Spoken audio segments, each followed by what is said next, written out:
depending on the bandwidth, like the bandwidth that we defined here, the band of frequencies when the antenna is usable, depending on that, you can figure out, or you can classify antennas as narrow band antennas.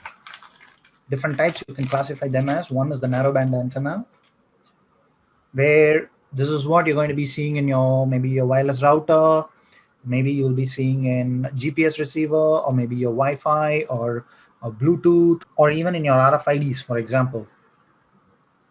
So for that case, you define your fractional bandwidth as upper frequency minus lower frequency over the center frequency. If not, is the antenna frequency or center frequency. If that value is less than 10%, then you say that this antenna is a narrow band antenna. It's easy to design narrow band antennas. It is easy to find them as well. But if you want broadband antennas, then it's going to be a bit difficult. They're typically used for TV, satellite, and aerospace applications. The Yagi Uda we mentioned earlier is a broadband antenna, where instead of fractional bandwidth, you define this ratio. You take the upper frequency and the lower frequency, find the ratio. If this number is around 2:1, then it's considered a broadband antenna.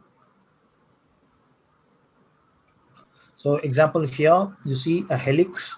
This is a helical antenna. That's like a spiral. This is a biconical. What's not shown is a horn antenna, so on and so forth. Then comes the new category, which is even more hard to design, is ultra wide band antennas. That means these guys don't operate in a single necessarily band. They can operate in a very wide bandwidth. For example, ultra wideband radar, which operates, let's say, from 3 to 6 gigahertz frequency. It's a very wide frequency range. So the upper frequency to lower frequency ratio is more than 2, yeah? So such antennas are called ultra wideband antennas. So that's based on antenna as a load, as a circuit quantity.